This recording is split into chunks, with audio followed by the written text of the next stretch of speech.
2, 1. Welcome to Antimatters. Hello everyone. Special video today.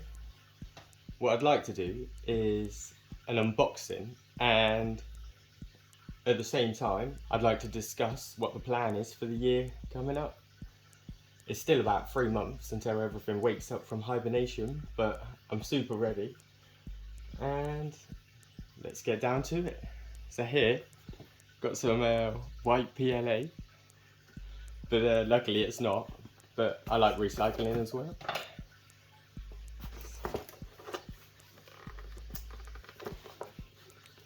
So let's crack it open.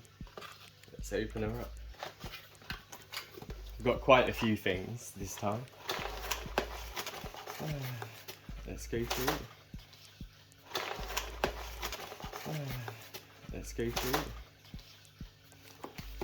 it. What we got first? Oh, a super size quick dry PTFE.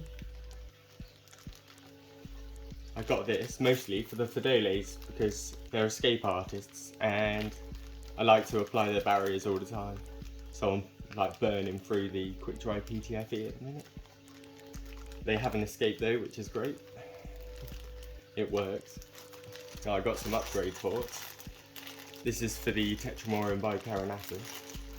Eventually I'm hoping they'll have a massive modular nest. So I bought, I think it's 24 here. So I won't run out.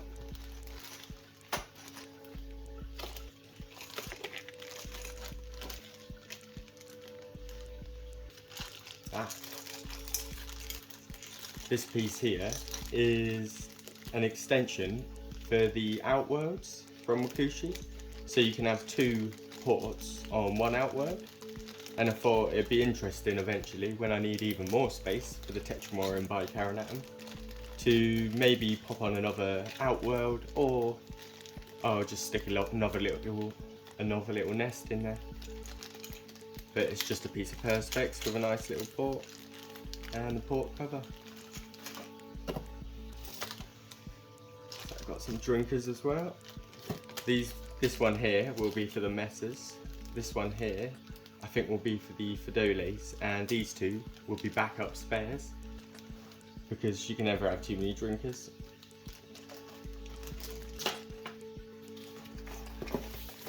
Oh, here we have the 6-way connector, which is also for the Tetramorum bicarinatum, which should allow me to connect that nest soon. Although I'm not in too much of a rush, but it won't be long until they're big enough to fit inside of this one as well. I think they'd really benefit from the increased gypsum too, because the larvae have fully packed out the gypsum chambers in the other nest. Put that aside.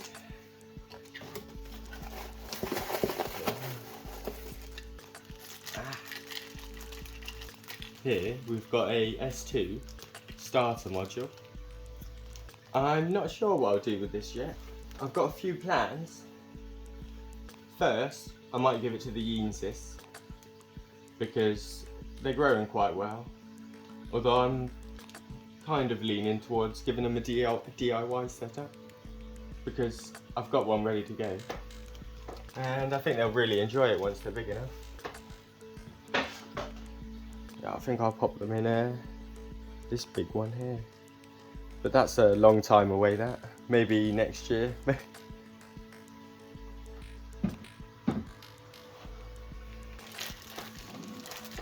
Second option for it is I might put my Formica fusca colony inside of it when I get it in March. Although that's a long way away and I'll have probably found another use for it by then. Third option, I give it to the Campedotus queen. I might do this one and just link the test tube up to the nest and see what happens and just leave it be. If she moves over to the S2 starter module, she can have it. If she doesn't, I'll give it to something else.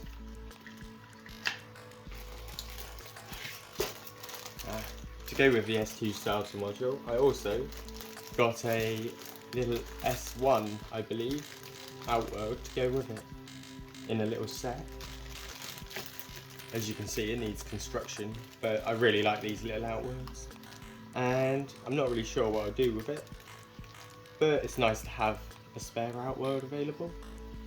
I might put it on the S2 starter module, but I might not. That's it really for stuff, I think. I've also got another order in the post. So the Rubras already live in paradise, the Tetras have extensions lined up, and the Fodole are spoiled already. The Campo and Formica queens are just founding, so they don't really need any attention. But what about the neglected messes? Well, one of the colonies has this nest to look forward to. I made this nest myself with whitong that I washed up on the side of the river. I hacked and carved it until I got what I wanted, and I think it will be great for the messes. I just need to do some hydration and it will be super for them, I believe. It will be a year maybe though until they're big enough to fill it, as it's kind of massive. I do have the option of opening one half without opening the other, so I may open the base before I open the top. We'll have to see how well they treat the bottom end. If they're too dirty, I might move them out. Now here's a clue for the super special announcement at the end.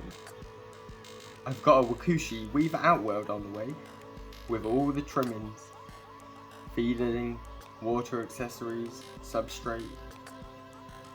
Oh, it's got it all. I'm extremely looking forward to it arriving. 100% going to do a build video, because what's going in it is so special.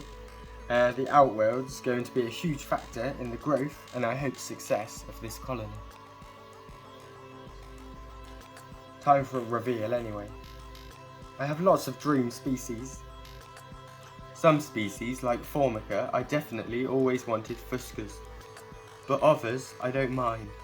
My dream ants left are the Metallica species, which I can't remember the first name of, but they look like a diesel sheen and they're beautiful.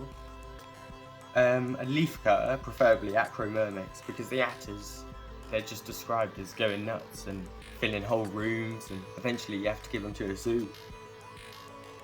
And that sounds a bit crazy. I'd also want weaver ants, a Polyrachis species. Well, it's a bit obvious what I got. A weaver ant. Polyrachis illudata to be exact. And I've probably just said that really wrong because I don't have a clue how to say it.